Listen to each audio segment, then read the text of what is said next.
তুমি আমার কথা শুনছো না দাদা? আমি যে সীতার খোঁজ পাওয়া যাবে লক্ষণ।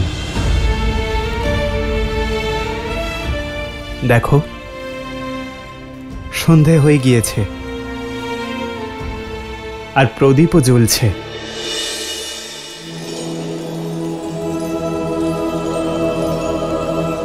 ঠিক এভাবেই মনে এমনই আশার প্রদীপ সর্বদা জ্বালিয়ে রেখো।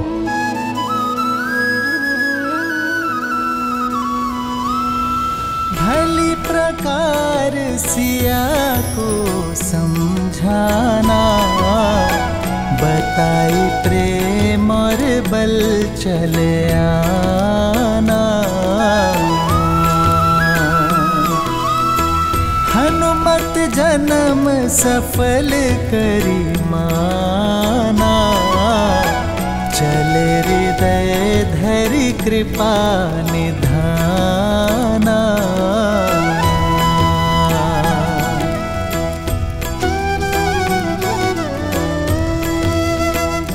আমাদের আলাদা আলাদা দলে ভাগ হয়ে যাওয়া উচিত। এক কাজ করা যাক, আপনারা ওই দিকটা দেখুন আর আপনারা ওই দিকটা।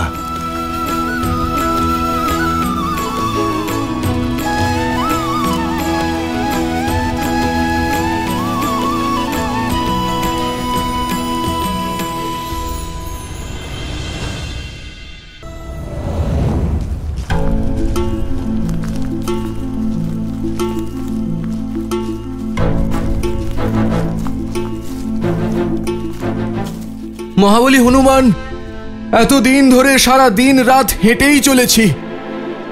এই বনে না অন্যের দানা প্রাপ্ত হলো, না এক বিন্দু জল। এইভাবে তো আমাদের উদ্দেশ্য পূরণের আগেই আমাদের দেহত্যাগ করতে হবে। ঠিকই বলছো ভ্রাতা।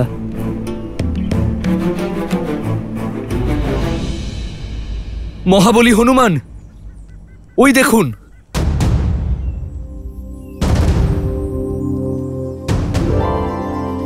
এরকম রুক্ষ জায়গায় এই ফলদায়ী বৃক্ষ।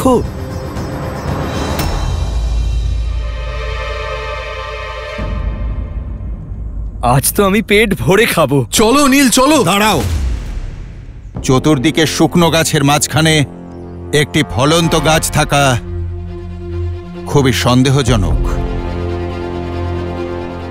আমাদের সাবধান হওয়া উচিত। মহাবলী হনুমান, আপনি শুধু শুধুই চিন্তা করছেন। এ হলো প্রভুর আশীর্বাদ, আমাদের যেতে দিন।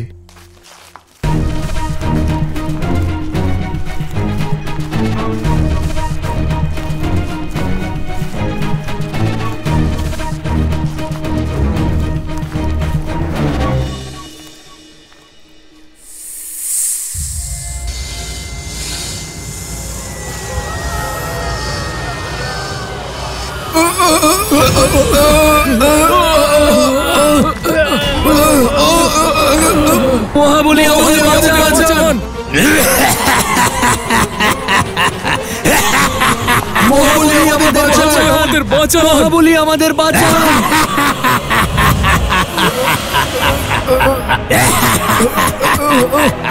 এ কোনো ফলের বৃক্ষ নয়, এ ফাঁদ ছিল, মায়া জালের ফাঁদ, যেখানে তোমরা সবাই ফেসে গেছো। এ তোমাদের ভোজনের স্থান নয়, আমার ভোজনের উৎসস্থল। এই স্থানে যারাই আহারের খোঁজ করে তারা আমার আহার হয়ে যায়। হনুমান কাকা, নেতৃত্ব দেওয়ার দায়িত্ব আমার, তাই ওদেরকে রক্ষা করতে আমাকে যাওয়ার আদেশ দিন।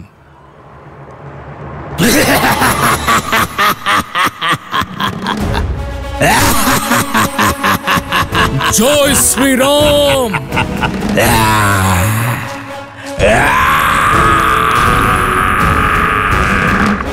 জয় শ্রীরাম!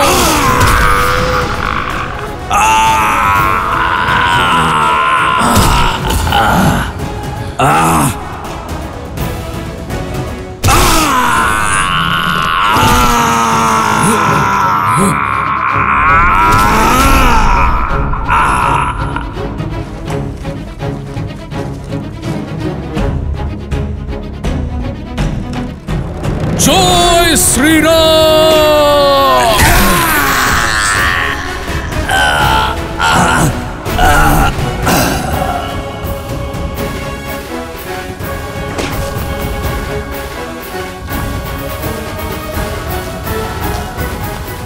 আমরা সকলেই আপনার উপর গর্বিত। অতি উত্তম অঙ্গদ, আজ তুমি এটা প্রমাণ করে দিয়েছ যে কিষ্কিন্ধার ভবিষ্যৎ তুমি উজ্জ্বল করবে। সবই আপনার কাছে শিখেছি হনুমান কাকা। আপনার শিক্ষা এবং দীক্ষার জন্য এই সংকট কাটাতে পেরেছি। সংকট এখনো কাটেনি। কিছুক্ষণ আগেই আমাদের সঙ্গে ৩০ জন বানর ছিল, কিন্তু এখন কেবল অর্ধেকই রয়েছে। সময় যত এগোচ্ছে আমাদের সাথীরা কেবল পিছিয়ে পড়ছে। এমনই যদি চলতে থাকে তাহলে শ্রীরামকে দেওয়া প্রতিশ্রুতি পূর্ণ করতে পারবো না আমরা। তুমি কোনো রাস্তা বের করো হনুমান।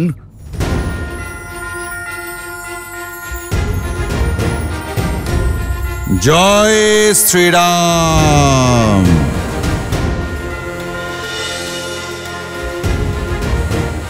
প্রভুর প্রতি ভক্তি আমাদের এত দূর নিয়ে এসেছে, তাই এগিয়ে যাওয়ার পথ এবার আমাদের প্রভুই দেখাবেন।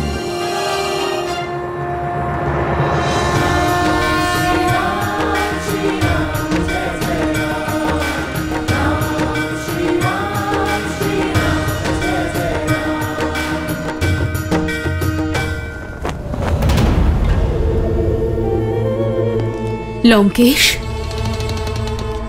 আমি বিচলিত মন্দোদরী। কোন রকম জ্ঞান কিংবা প্রবচন শোনার জন্য প্রস্তুত নই। বিভীষণ আপনার থেকে মুখ ফিরিয়ে নিয়েছে। জানেন কেন? কারণ আপনার অতিথি সীতা তার হৃদয়ের পরিবর্তন ঘটিয়েছে, ওনাকে ধর্মের পথে চলতে শিখিয়েছে। যদি আপনি এখনো না নিজেকে সামলান তাহলে একদিন সমস্ত লঙ্কা আপনার থেকে মুখ ফিরিয়ে নেবে। এখনো সময় আছে, সীতাকে ফিরিয়ে দিন, অন্যথায় এক বিরাট অনর্থ ঘটে যাবে আর আপনি কিচ্ছু করতে পারবেন না।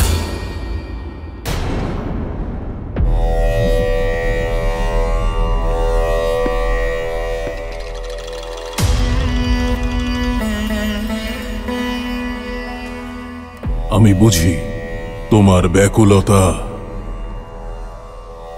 তোমার চিন্তার প্রকৃত কারণ বুঝি আমি। তুমি ভয় পাচ্ছ যদি সীতা লঙ্কার মহারানী হয়ে যায় তাহলে তোমার আধিপত্য কমে যাবে। লঙ্কেশের সঙ্গে সঙ্গে সীতার নাম নেওয়া হবে। এই ভয়ই পাচ্ছ তো তুমি? শীঘ্রই তোমার এই দুঃস্বপ্ন সত্যি হতে চলেছে। সীতা লঙ্কার মহারানী হবে আর তুমি কিচ্ছু করতে পারবে না। তবে একটা চেষ্টা করতেই পারো। তোমার মনের মধ্যে এই যে দ্বন্দ্ব চলছে, এটা বিষ হয়ে তোমার চোখ কিংবা কণ্ঠ থেকে যেন বেরিয়ে না আসে। পিতা,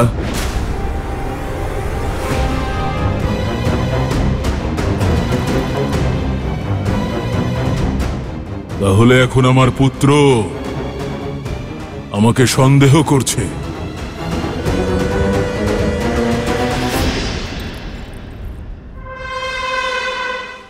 সন্দেহ নয়, কষ্ট পেয়েছি আমি, কারণ আপনি কাকাকে এখান থেকে বিতাড়িত করেছেন, যেখানে ওনাকে এই লঙ্কা থেকেই বিতাড়িত করে দেওয়া উচিত ছিল। হ্যাঁ পিতা, আমি এই বিষয় নিয়ে অনেক ভেবেছি। বরফও কিন্তু গলে গিয়ে জলেই মিশে যায়। এই রকম ঘরশত্রু লোকেদের জন্যই সংসারে অমঙ্গল নেমে আসে। আমি জানি উনি আমার কাকা, আপনার ভ্রাতা। এই কারণেই আপনাকে তখন প্রহার করতে আটকেছিলাম। কিন্তু এখন তিনি সেই নারীকেই সমর্থন করছেন যে আপনার বিরুদ্ধে। আর সেটা আমি কখনোই মেনে নেব না। একজন সাপুড়েও তার সাপকে বন্দি করে রাখে, নিজের গলায় ঝুলিয়ে রাখে না। উনি আমাদের বিপদের কারণ হতে পারে পিতা। আনন্দ পেলাম এটা জেনে। লঙ্কায় কেউ তো আছে যে আজও আমার কথা চিন্তা করে। আমি সেই মহাদেবের ভক্ত যিনি কণ্ঠে বিষ ধারণ করেছেন। বিভীষণ আমার বিষ্ণু ভক্ত ভাই, আমার বিরোধিতা করছে বটে, কিন্তু সে আমার শত্রু নয়। আমি চাই যে ও এখানেই, এই লঙ্কায় থেকেই আমার শক্তি প্রত্যক্ষ করুক, নিজেই দেখুক সীতাকে আমার সামনে মাথা নত করতে, তার আশাকে ছিন্ন ভিন্ন হতে। তারপরেই লঙ্কার সমস্ত বিরোধী কণ্ঠ নিশ্চুপ হবে।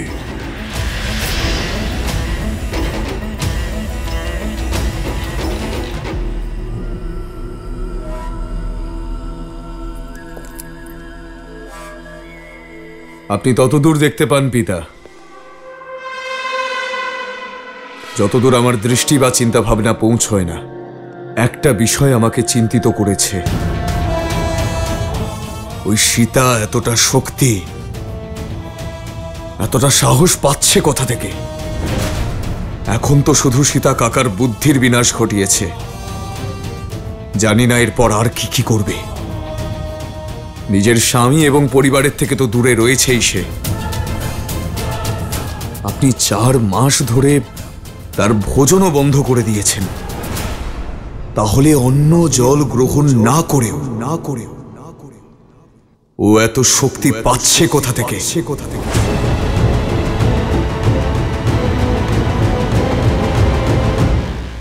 কিছু তো অবশ্যই আছে ওই অশোক বাটিকায়, যা আমরা জানি না। তাহলে খোঁজ নিতে হবে পিতা। এই কাজের জন্য কারো কথা ভেবেছ তুমি? আমার অনুজ অক্ষয় কুমার।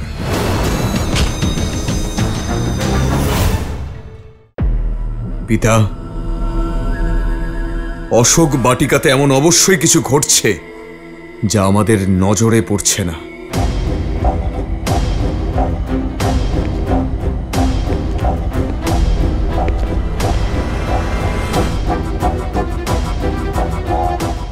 তোমার দৃষ্টি সেই দিকে গেছে যেদিকে আমি কখনো তাকাইনি। ঠিকই বলেছ তুমি, কিছু তো অবশ্যই আছে ওই অশোক বাটিকায় যা আমরা জানি না। তাহলে খোঁজ নিতে হবে পিতা। এই কাজের উপযুক্ত কারো কথা ভেবেছ তুমি? আমার অনুজ অক্ষয় কুমার।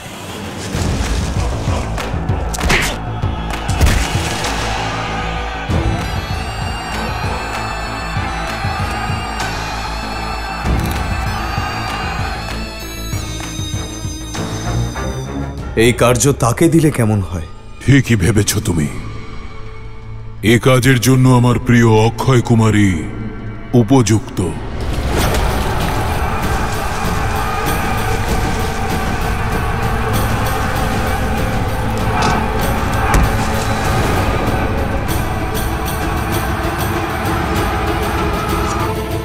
যাও, তাকে বলো যে তার পিতা তাকে এখানে ডেকেছে। যথা আজ্ঞা পিতা। দাঁড়াও মেঘনাদ, আমিও যাব তোমার সঙ্গে।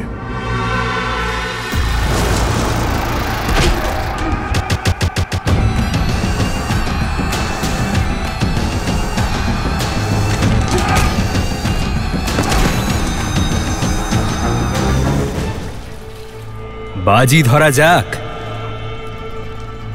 কে জিতবে দল প্রমুখ? 2 ভাইয়ের মধ্যে যুদ্ধ হচ্ছে, জয় হলেও পরাজয় ঘটবে। এটাই তো সব থেকে বেশি আনন্দের। আমার মত এই লম্বা যোদ্ধাটি জিতবে। ওর এই লম্বা বলশালী শরীরের গঠনই ওকে সাহায্য করবে।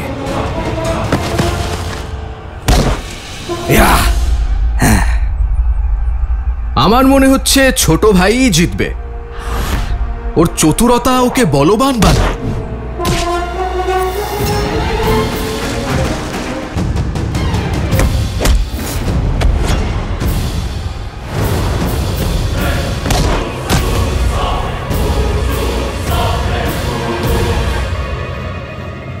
অদ্ভুত!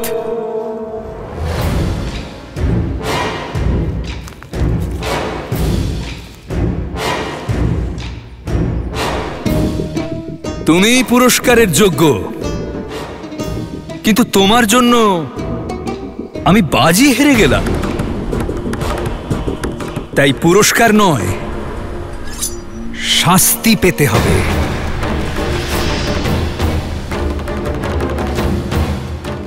বধ করো নিজের ভাইয়ের।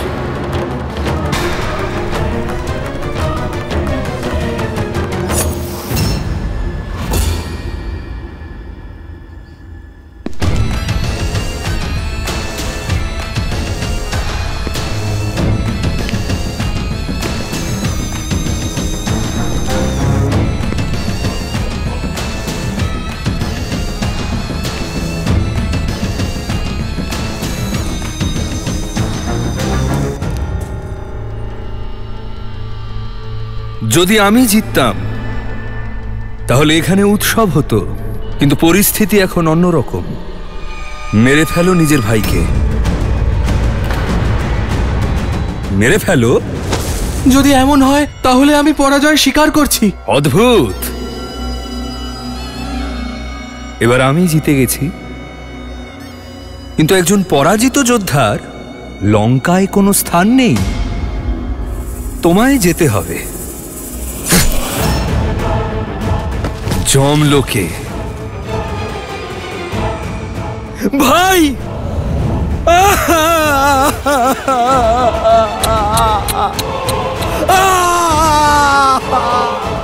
জয়ী হয়েও পরাজিত হয়ে গেল।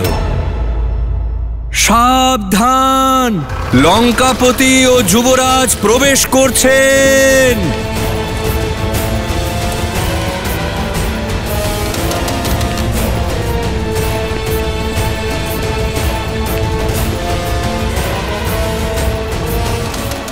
ক্ষমা করবেন পিতা, কিন্তু আপনিই বলুন আর কি বা করতাম আমি?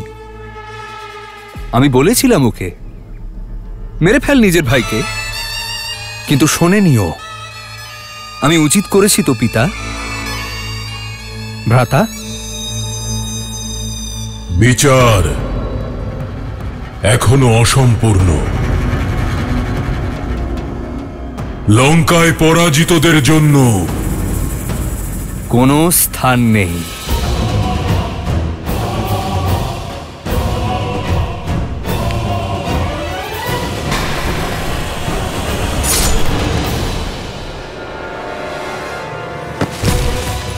এই হলো লঙ্কেশের পুত্রের মতো কাজ।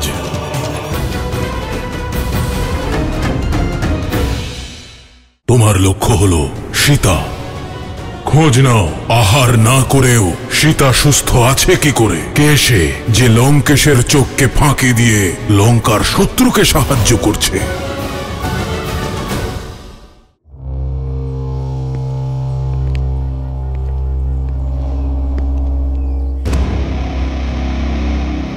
অক্ষয়, যদি তুমি তোমার মনোরঞ্জনের জন্যই আমাদের সৈনিকের আহুতি দিতে থাকো এভাবে, তাহলে লঙ্কার সৈন্যবলের কি হবে?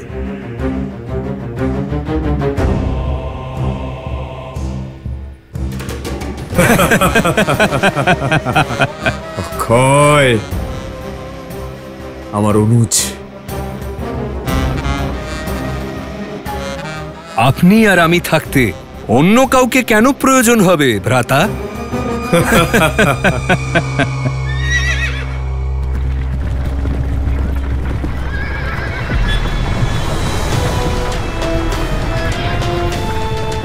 এটা কি?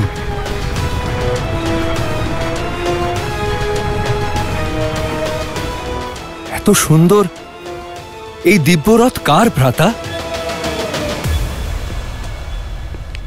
এটা তোমার পিতার পক্ষ থেকে।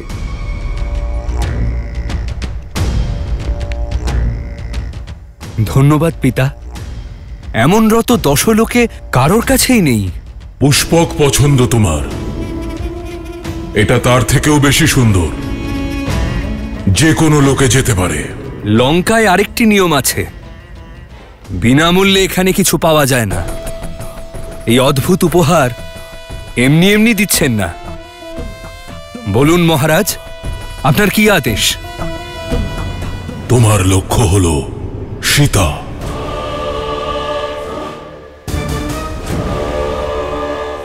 বলার কোনো প্রয়োজন নেই পিতা, আমি জানি আপনি কি বলতে চাইছেন। খোঁজ নাও, আহার না করেও সীতা সুস্থ আছে কি করে?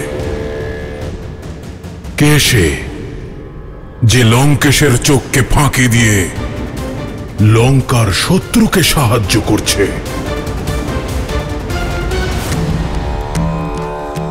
নাও সীতা, ভোজন গ্রহণ করো।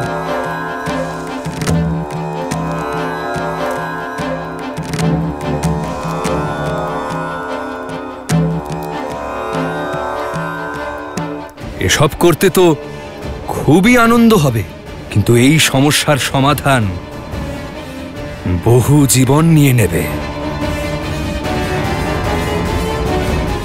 চিন্তা করবেন না পিতা, আপনার সীতার কিচ্ছু হবে না।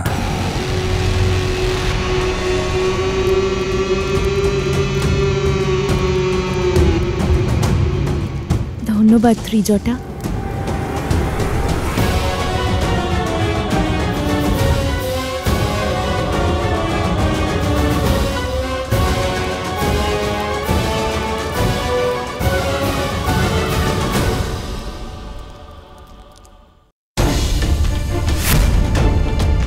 লঙ্কার কাছাকাছি তো চলে এলাম, কিন্তু লঙ্কাতে পৌঁছবো কিভাবে? এই মহাসাগরকে অতিক্রম করব কি করে? আমি যে এবার আশাহত হয়ে পড়ছি দাদা। আমার আশার প্রদীপ হনুমান এখনো ফেরেনি লক্ষণ। যতক্ষণ হনুমান সংসারে আছে রামের আশা ভঙ্গ হতে পারে না।